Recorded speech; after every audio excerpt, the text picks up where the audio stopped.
yang namanya masuk bulan baru karena Rasulullah mengatakan idza ra'aitumuhu, kalau kamu melihatnya itu berarti metodenya bulan harus sudah bisa dilihat. Maka sebagian sudah puasa kemarin, monggo, enggak apa-apa. Yang puasa hari ini, besok, alhamdulillah, boleh. Yang benar mana? Semuanya benar. Karena apa? Mempunyai dasar masing-masing.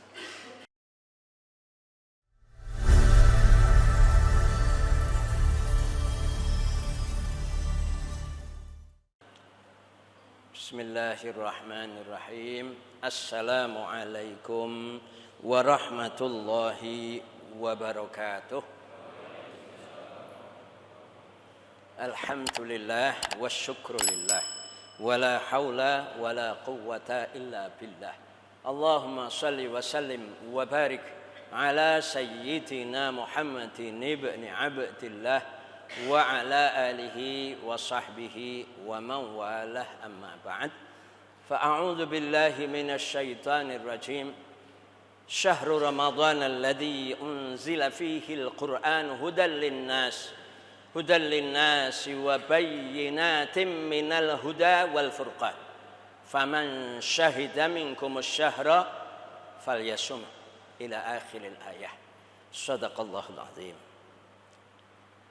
Jamaah salat Isya rahimakumullah. Alhamdulillah, sejak maghrib ini tadi kita sudah masuk bulan baru, yaitu bulan Ramadan. Alhamdulillah. Monggo kula dherekaken maos donga mlebet bulan baru. Mungkin sudah banyak yang membaca, nanging monggo kita sareng-sareng membacanya. Bismillahirrahmanirrahim.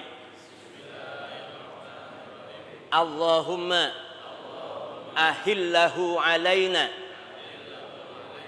bil yumni wal imani was salamati wal islami rabbi wa rabbukallah. Allahumma sallimna li Ramadan wa sallim Ramadana lana wa tasallamhu minna mutaqabbalah. Allahumma rzuqna lailatal qadri wa sawabaha warzuqna lailatal qadri wa hikmataha warzuqna lailatal qadri wa haqiqataha birahmatika ya arhamar rahimin. Alhamdulillah, bapak-bapak, ibu-ibu sekalian, jamaah sholat Isya di Masjid Galsari, kita sudah membaca doa dan kita yakin bahwa dan itu pasti didengar Allah, dan Allah Maha Kuasa untuk mengabulkan doa kita, dan Allah juga sudah berjanji akan mengabulkan doa kita, sehingga dengan keyakinan bahwa doa kita dikabulkan oleh Allah, kita ikuti dengan kesungguhan untuk menjalankan kewajiban-kewajiban di bulan Ramadan. Di tahun ini yang wajib sholatnya, puasanya, nanti sesudah Ramadan zakatnya. Zakat boleh dicicil sejak malam pertama bulan Ramadan, tetapi terakhir besok kalau sholat Aid, sebelum sholat Idul Fitri. Jamaah sholat Isya rahimakumullah, memang sebagian ada yang memulai puasa hari ini tadi sudah puasa. Tidak apa-apa, memang ada perbedaan pengertian, pemahaman, yaitu mengenai awal bulan baru. Ada yang berpedoman awal bulan baru adalah wujudul hilal, adanya hilal, baik bisa dilihat maupun belum bisa dilihat, dianggap sudah masuk bulan baru. walaupun belum bisa dilihat. Tapi ada yang berpendapat yang namanya masuk bulan baru karena Rasulullah mengatakan idza ra'aitumuhu, kalau kamu melihatnya itu berarti metodenya bulan harus sudah bisa dilihat. Karena berpendapat bulan harus bisa dilihat, maka hari ini bulan baru bisa dilihat. Kemarin bulan belum bisa dilihat karena posisi bulan masih sangat muda dan sangat kecil sekali, belum ada 0,1% derajat, sehingga belum bisa dilihat. Nah, maka sebagian sudah puasa kemarin, monggo, enggak apa-apa. Yang puasa hari ini, besok, alhamdulillah boleh. Yang benar mana? Semuanya benar. Karena apa? Mempunyai dasar masing-masing. Bapak-bapak dan ibu-ibu sekalian yang dirahmati Allah Subhanahu wa taala, di antara hal yang penting kita fahami bahwa mengapa puasa itu diwajibkan di bulan Ramadan. Ini kita semua harus tahu. Karena syahrul Ramadan alladzi unzila fihil Quran. Bulan Ramadan adalah bulan di mana di situ Al-Quran diturunkan. Di situ Al-Quran diturunkan, maka disitulah kita diwajibkan berpuasa. Karena untuk mengamalkan Al-Quran, karena untuk memasukkan Al-Quran dalam diri kita ini butuh menahan keinginan, butuh menahan kemauan, butuh menahan kehendak-kehendak kita, kesenangan-kesenangan kita. Dan dengan itu Al-Quran akan bisa kita amalkan. Oleh karena itu di bulan Ramadan ini bukan hanya menahan keinginan di siang hari, tapi memperbanyak ibadah, memperbanyak sholat. Bukan hanya yang wajib, tapi ada sholat tarawih, ada sholat qiyamul lail, ada sahur, ada. Maka ini semuanya adalah amalan-amalan yang menjadi kekuatan untuk mengamalkan Al-Quran secara keseluruhan. Maka kita penuh semangat menjalankan puasa itu, karena puasa inilah yang akan memasukkan Al-Quran ke dalam jiwa kita, dan Al-Quran akan bisa kita amalkan. Jamaah salat Isya rahimakumullah, maka nanti kita dianjurkan sekali memperbanyak baca Quran. Perbanyak baca Quran. Waktu membaca Al-Quran, niat mengamalkan. Niat amalkan Al-Quran. Lah bagaimana saya enggak paham? Baca artinya saja. Baca artinya, jangan takut membaca arti. Banyak umat Islam ini takut membaca arti Al-Quran, takut salah. Jangan takut salah. Tapi baca saja artinya, lalu yang jelas-jelas bisa kita fahami, kita amalkan. Yang kita tidak paham, ya sudah, nanti dulu. Umpamanya, wahai orang-orang beriman, diwajibkan atas kalian berpuasa. Ini kan jelas sekali maknanya. Supaya kalian menjadi orang yang bertakwa. Oh, berarti ini diwajibkan berpuasa. Oh, ini toh perintahnya.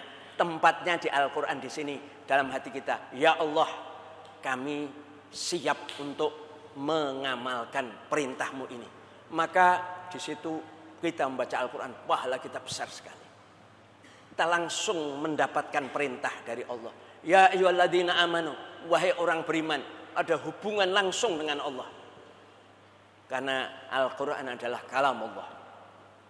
Yang jelas-jelas saja. Yang kita tidak jelas, ya sudah, tanyakan. Nah gitu.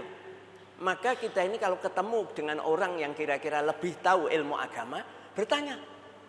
Kadang-kadang kita ini jarang sekali ingin bertanya tentang agama.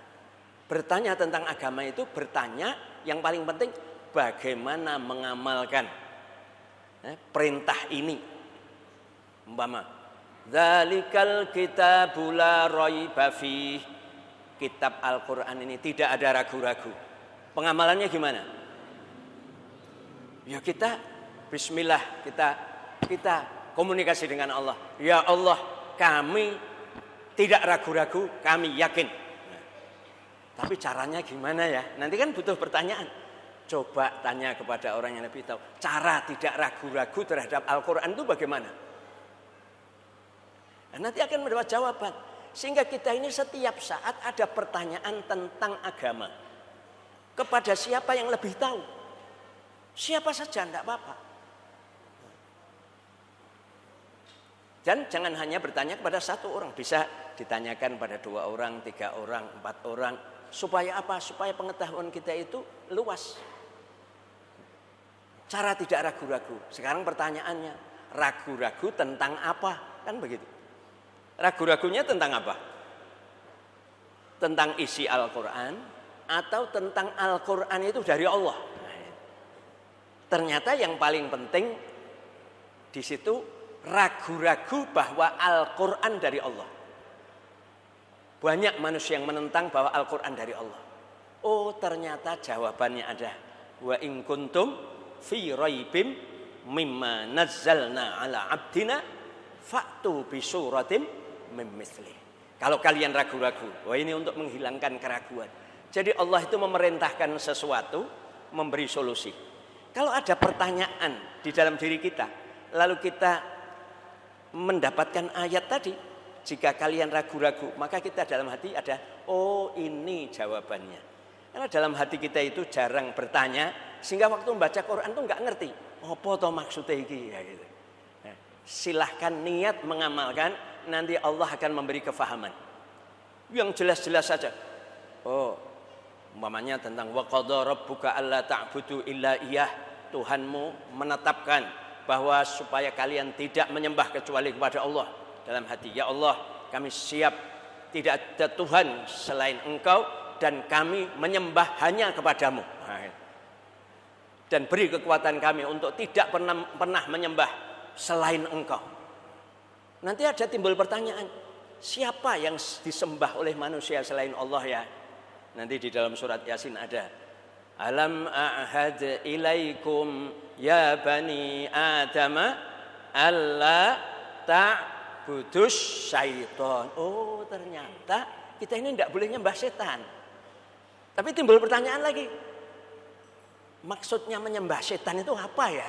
Nah, timbul pertanyaan lagi, tidak apa-apa. Nanti di situ akan dijawab semua oleh Allah dalam Al-Quran sebenarnya. Setiap pertanyaan kita, setiap problem dalam agama sebenarnya ada solusi dalam Al-Quran. Apa saja problem? Problem bersifat pribadi, problem bersifat keluarga, problem bersifat umat, problem bersifat apa saja ada solusinya. Kok terjadi banyak bencana ya? Solusinya Al-Quran. Terjadi keburukan-keburukan, solusinya Al-Quran.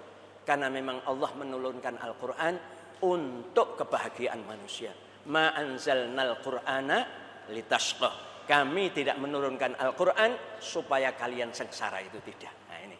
Maka puasa, sholat juga memperbanyak baca Al-Quran, niat mengamalkan, nanti Allah akan memberi kefahaman. Dan niat menyampaikan kepada orang lain, nanti Allah akan memberi kekuatan kita untuk ingat. Apalagi yang hafal Quran, yang ingin menghafal Quran, niat menyampaikan kepada orang lain. Kalau niat menyampaikan, maka Allah akan memberi kekuatan untuk menghafal. Karena apa? Karena untuk menyampaikan kan mesti hafal. Kalau tidak hafal kan berarti tidak mampu menyampaikan. Jadi kita itu akan mendapatkan sebagaimana yang kita niatkan. Selain itu, bapak-bapak dan ibu-ibu sekalian, sedikit tentang puasa, bahwa memang kita harus niat sejak malam hari. Besok puasa, malam ini harus niat. Nah, niat. Lah, kalau besok sahur itu sudah masuk niat belum? Kalau dalam hati kita sudah ada niat, ya niat. Tapi kalau sahur, wah aku luwe mangan, nah itu berarti namanya belum sahur. Tapi aku niat sahur, berarti namanya sahur itu untuk puasa, sudah namanya niat. Walaupun mungkin habis sholat tarawih kita tidak ikut membaca apa itu nawaitu soma ghodin umpamanya, tidak apa-apa. Itu. Tapi biasanya sesudah tarawih kita baca nawaitu soma ghodin begitu. Dan ini penting sekali, niat harus berlanjut sampai maghrib. Umpama di tengah jalan kita niat batal karena ada masalah, mungkin kita itu merasa perjalanan, oh jane rapopo, mana gitu, rasido batal, maka kita sudah batal. Kalau perjalanannya memang mungkin, dan waktu perjalanan enggak terus wah makan seenak-enak, maka kita tidak boleh niat membatalkan puasa di tengah puasa, kecuali ada sebab yang memang boleh membatalkan puasa. Umpama ada niat sebab boleh, kita niat batal berarti sudah batal. Wah aku rakuat poso, niat batal, sudah batal. Tapi kalau sebenarnya masih kuat, wajib meneruskan, tapi besok harus nyaur poso meneh. Maka niat, karena niat ini merupakan rukun puasa. Nah, rukun puasa. Ya, lain daripada itu, ini masalah sholat. Sholat itu ada rukun ucapan dan rukun bacaan. Rukun itu sesuatu yang wajib dilaksanakan. Kalau tidak dilaksanakan sholatnya tidak sah. Lah ada 5 bacaan yang wajib kita baca, yaitu takbiratul ihram, al-fatihah, tasyahud, sholawat, salam. Ini 5. 5 bacaan ini takbiratul ihram, al-fatihah, tasyahud, sholawat, salam ini wajib dilaksanakan dan tidak boleh berkurang 1 huruf pun. Kalau 1 hurufnya berkurang, sholat kita tidak sah. Dan semua bacaan ini tadi wajib kita baca dan minimal kita sendiri mendengar. Tidak boleh sholat membatin roh, ini tidak boleh. Al-Fatihah dibatin atau tidak dengar, kita sendiri tidak dengar, sholatnya belum sah. Berarti belum membaca. Ya. Maka yang namanya membaca minimal diri sendiri harus mendengar. Takbiratul ihram. Ini contoh, ada takbir yang batal. Kadang-kadang tidak disadari. Barnya panjang, akbar. Nah, gitu karena khusyuk umumnya akbar. Nah, ini tidak boleh. Ini takbiratul ihramnya tidak sah. Sholatnya jadi tidak sah. Wah lah dulu sering, ya sudah, insya Allah diampuni oleh Allah, yang akan datang saja. Nah, itu takbir. Al-Fatihah jangan sampai kurang 1 huruf pun. Yang sering kurang 1 huruf itu membaca Ar-Rahmanir-Rahim dan Maliki Yaumiddin, mimnya hilang 1. Kan Ar-Rahmanir-Rahim ada mim, Maliki Yaumiddin kan mim. Nah, kadang-kadang mocone cepat. Ar-Rahmanir-Rahim Maliki, berarti mimnya hilang 1. Ar-Rahmanir-Rahim mim Maliki boleh. Ar-Rahmanir-Rahim Maliki boleh. Ditasdid boleh. Ar-Rahmanir-Rahim Maliki boleh. Nah, tapi seperti tasdid. Nah, ya paling baik Ar-Rahmanir-Rahim Maliki boleh panjang, boleh pendek. Maliki Yaumiddin boleh. Maliki boleh. Yang merubah huruf juga tidak boleh. Ihdinas siratal mustaqim pakai nin, tidak boleh. Karena terpengaruh apa itu iyyaka na'budu wa iyyaka nasta'in. Ihdinas siratal mustaqim. Nah, tidak boleh juga ini membaca walau ini tidak, ini di samping kiri atau kanan suaranya, bukan di depan. Walau di depan bukan. Juga tidak boleh. Waladdo tidak boleh. Itu merubah huruf ini namanya. Walau kiri atau kanan. Walau nah itu. Ini bacaan Al-Fatihah. Yang masih pengen memperbaiki silahkan belajar kepada siapapun, monggo. Nah, itu Al-Fatihah. Tasyahud boleh at-tahiyatulillah, boleh at-tahiyatul mubarakat. keduanya boleh. Terus sholawat. Sholawat itu Allahumma sholli ala Muhammad boleh, itu minimal. Wa ala ali Muhammad lebih bagus. Tapi Allahumma sholli ala Sayyidina Muhammad boleh. Wa ala ali Sayyidina Muhammad juga boleh. Tasyahud pertama itu enggak usah sampai kama sholaita. Tasyahud pertama kalau di sholat isya cukup sampai Allahumma sholli ala Sayyidina Muhammad wa ala ali Sayyidina Muhammad, cukup, enggak usah kama sholaita. Salam, awas, salam itu assalamualaikum harus menghadap kiblat. Salam yang pertama itu harus tetap menghadap kiblat, enggak boleh langsung mengo, enggak boleh. Makruh. Tapi kalau mengonya dodo yang mengo, batal sholatnya. Assalamualaikum, ini namanya dodonya, itu batal. Karena salam itu masih termasuk rukun sholat. Rukun sholat wajib, dada wajib menghadap kiblat. Nah kalau assalamualaikum gini berarti menoleh, hukumnya makruh. Assalamualaikum warahmatullahi, sampai kanan. Assalamualaikum warahmatullahi. Ini silahkan, itu namanya salam. Awas, salam jangan hanya salamualaikum, berarti kurang hurufnya itu. Salamualaikum, assalamualaikum, ini kurang hurufnya. Harus pakai assalamualaikum warahmatullahi. Boleh pakai wabarakatuh? Boleh. Tidak boleh. Dan riwayatnya yang kita pakai tidak usah pakai wabarakatuh di dalam sholat wajib. Sholat sunat juga tidak. Tapi kalau sholat jenazah kita pakai wabarakatuh. Itulah bapak-bapak dan ibu-ibu sekalian, semoga bulan Ramadan ini nanti bisa kita ikuti dengan sebaik-baiknya seluruh kewajiban-kewajibannya, sholatnya, puasanya, sholat tarawihnya, yang sunat-sunat, sholat duha kerjakan, sholat rawatib, sholat tarawih. Boleh, kalau sudah sholat tarawih itu sholat lail enggak? Oh, masih. Tarawih itu biasa, itu adalah bulan Ramadan. Qiyamul lail hari-hari biasa. Maka apa yang biasa kita lakukan, kita lakukan. Lah witirnya gimana? Witirnya boleh. Sudah witir, terus nanti malam sholat lagi boleh, tidak ada masalah. Witir lagi tidak. Kalau mau witir lagi ya boleh, tapi ada niatnya beda. Niatnya witir yang kedua diniatkan qadha witir dulu-dulu yang dari sholat witir yang dulu tidak kita laksanakan. Karena banyak hari-hari yang kita tidak witir, maka kita sholat witir.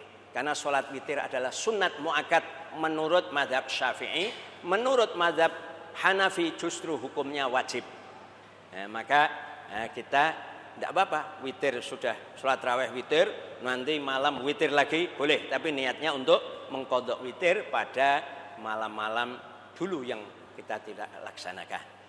Itu saja bapak-bapak dan saudara-saudara sekalian. Bismillahirrahmanirrahim. Alhamdulillahirabbil alamin. Allahumma shalli ala sayyidina Muhammadin wa ala alihi wa sahbihi ajma'in. Ya awwalal awwalin wa ya akhiral akhirin ya dzal quwwatil matin wa ya rahimal masakin ya arhamar rahimin. Ya Rabbana ya Maulana wa ya khaliqa anfusina wa ya ghayata raghbatina. Rabbana zalamna anfusana wa illam taghfir lana wa tarhamna lanakunanna minal khasirin.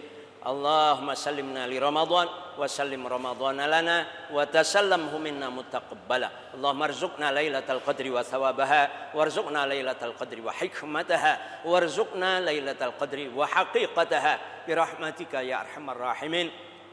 Allahumma aktubis salamata alaina wa ala ahli baitina wa dhurriyyatina fi dinina wa dunyana wa fi akhiratina innaka ala kulli syai'in qadir. Rabbana atina fid dunya hasanah wa fil akhirati hasanah wa qina adzabannar.